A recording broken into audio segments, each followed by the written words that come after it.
கடகராசி ராசி கட்டத்தின் 4வது வீடாகும். காலபுருஷனின் சுகஸ்தானம். இது நீர் தத்துவத்தில் இயங்கக்கூடிய சர ராசியாகும். மனக்காரகன், உடல் காரகன் என்று அழைக்கப்படும் சந்திர பகவானின் ஆட்சி வீடு. கடகராசியில் பிறந்தவர்கள் பொதுவாக தன் அன்பாலும் உழைப்பாலும் அனைவரையும் அரவணைத்து செல்லும் குணத்தாலும் ஒரு நாள் தன் வாழ்வில் உயர்ந்த இடத்தை அடைகின்றனர். இவர்களின் வளர்ச்சியைக் கண்டு ஒரு நாளும் இவருடைய நட்புகளோ உறவுகளோ பொறாமைப்படுவதில்லை. ஏனென்றால் இவர்களின் நடத்தை இவர்கள் முன்னேற வேண்டும் என்று அனைவரையும் நினைக்க வைத்துவிடும். ஒருவரின் பிறப்பு ஜாதகத்தில் 2 அல்லது 3 கிரகங்கள் ஆட்சியோ உச்சமோ அடைந்தால் அவர்கள் சராசரியான இந்த மனித வாழ்வை வெற்றிகரமாக வாழ்ந்து முடிப்பார்கள்.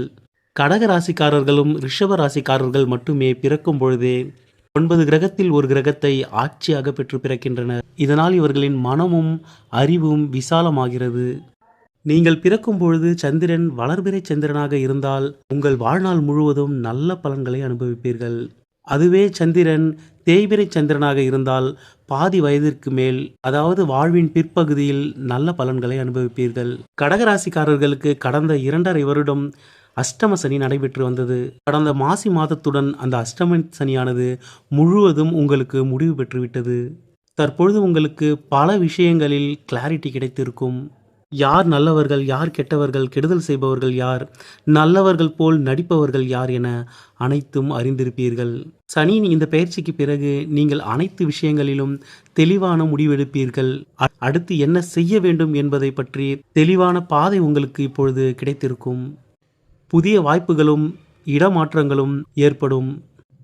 புது புது மனிதர்களை சந்திப்பீர்கள். அவர்கள் மூலம் உங்களுக்கு பல நல்ல வாய்ப்புகள் கிடைக்கும். உதாரணத்திற்கு நீங்கள் ஒரு கால்பந்தாட்ட வீரர் என்றால் உங்கள் அணியில் இது நாள் வரை கோல் விழுந்து கொண்டே இருந்திருக்கும்.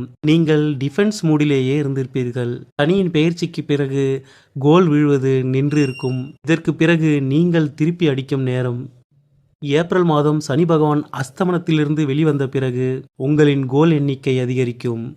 நீங்கள் முன்னேற்றம் அடையவும் வெற்றியை அடையவும் நேரம் வந்துவிட்டது. கோச்சார பலன்கள் மட்டுமே எல்லாத்தையும் முடிவு செய்து விடாது. ஆனால் எந்த ஒரு நிகழ்விற்கும் கோச்சாரம் இடம் கொடுக்காமல் நடக்காது. சூரியன், வளர்பிறை சந்திரன், செவ்வாய், சுக்கிரன் ஆகிய கிரகங்களின் தசாபுத்திகளில் இருப்பவர்கள் நல்ல பலன்களை அனுபவிப்பார்கள்.